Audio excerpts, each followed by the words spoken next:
Hey, Vinyl Community, Jeff here. I am back. I'm feeling much better from the last video. So I wanted to jump in. I have a couple things that have come in the past few days. And as I'm probably going to label this video, I've got a brand new release that we've been waiting for months. There is a album that was a birthday present, not to me, but from me to my wife that she wanted. Kind of self-gratifying because it's kind of like, okay, I'll buy you this present, but I'm the one that plays records, so I get to play it more. But she has listened to it at extreme volumes while cleaning the house. And then one that I actually picked up over the weekend at an antique mall, just something used that was kind of a neat little find, I thought. So jump right into it. The new release that just came out, I'm sure everybody's heard about this, and anybody that knows anything about this band has seen all the hoopla about it online, and that is the new Stryper release, The Final Battle. So they've been trickling out from various sources. Frontier Records, they shipped them, it seems like, early. I saw some people showing them actually before me. I bought my copies from Stryper, and I bought a copy from another company, and that's the one that came in first. And then the ones that came from the Stryper site came in a couple days later, the CD and stuff. So this is the latest album by Stryper. It's got some awesome cover artwork. Anyway, so what we got here is we got a double album from the band. They're looking sharp on here. Got a lot of glare. It's a shiny album cover. Get that glare out of there. Anyway, it is a gatefold. It's got the lyrics inside, another band picture. So it did come out as they always do with multiple different colors. And the one that I've got here is the black and yellow marbled. Seemed like the way to go.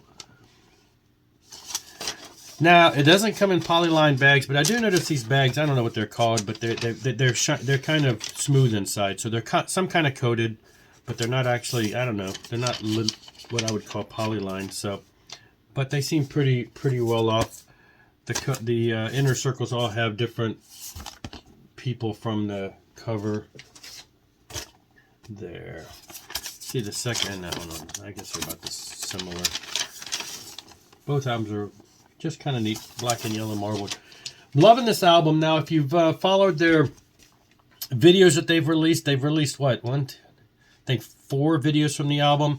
And I would think that if you aren't familiar with them or not familiar with this album, that is a good representation of this album. I will say, in comparison to the last couple albums, I wouldn't say that they've necessarily broke new ground. They have the same Stryper sound. It sounds amazing. I think it's great. But they maintain their sound. And the 4 songs that are represented in the videos that have been released are 4 of what I would consider 4 of the better tracks. Not that any of them are bad, but it's a good representation of what you're going to find on the album. It's going to be a lot more of that similar. So you've got some of the heavier stuff, and you've got a little bit more of the middle of the road stuff. There's no ballad video release, but I guess the ballad is near. I think that's about as slow as it gets. And even that, it's typical power ballad stuff, but it's not as slow as some of the stuff on the Stryper stuff. Rise to the Call, Transgressor, they start the first album and the second album. Those are just, in my opinion, 2 of the great songs.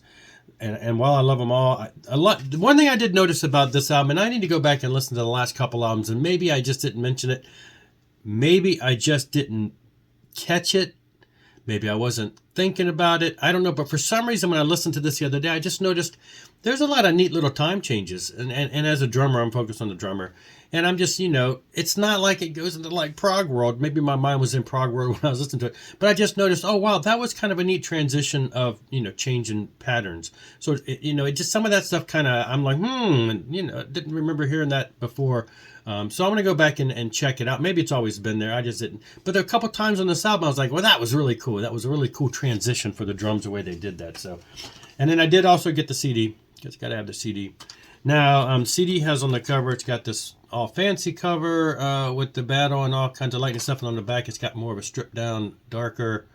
Same picture, different background. CD is a little different in that it has different photos. They really could have done a great job with this vinyl part if they would have taken those white sleeves and put some picture sleeves on and included the pictures in the CD, because a lot of pictures from the photo shoot that are different than the one or two that we've got in the album. And so you've got, I mean, it's the same scenario with the chair and stuff. Well, you'll see the chair again in this one, but same costumes. Costumes look great. They look like a battle-worn version of their 80s stuff, which is great. And the picture of them in a chair. So the images in here are different than on the record. You know, I wish they would have included those also. But anyway, it is what it is. I think it sounds fantastic. I think it sounds, maybe it's just because it's fresh, but it's one of their best up there. You know, it ranks up there with all the ones that they've released in the past 10, 15 years. They just seem to be stepping it up a notch, and production and clarity just kind of, it just sounds really good. It's just another great album. So now, this next one was actually a gift, a birthday present for my wife. She's been hearing the videos that have been released for the past few months from this album. She's been listening to them a lot. They love them. The kids have been listening to it a lot on Spotify and stuff, and they love it. So my wife's like, she had mentioned in passing how she'd like to have that album. And she kept telling me, you need to buy that album, just because she wanted to have it. So I went ahead and bought it, and that's The Will of the People by Muse.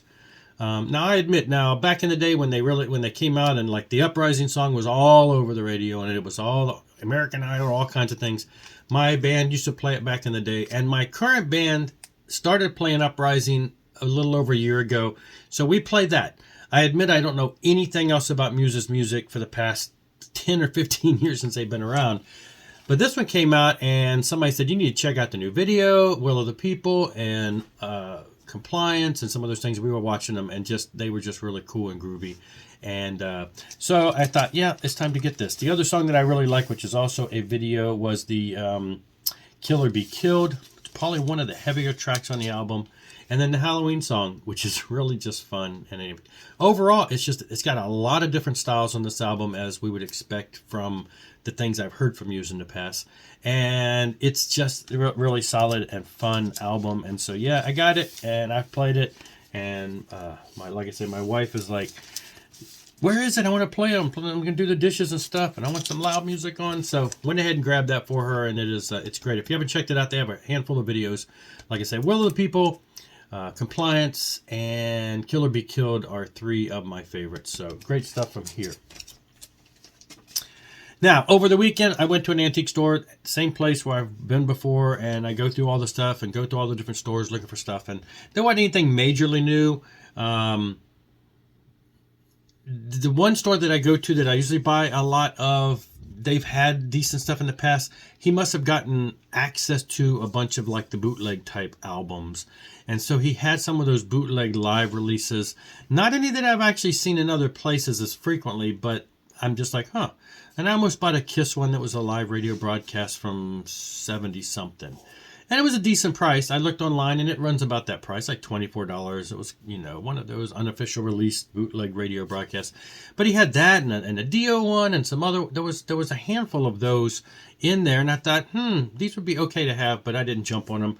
But I did jump on this. I knew nothing about it. I saw it. The cover intrigued me as being definitely something older, definitely something probably up my alley. I didn't even notice the band names until after I picked it up and flipped it over, but I don't even know how to pronounce it.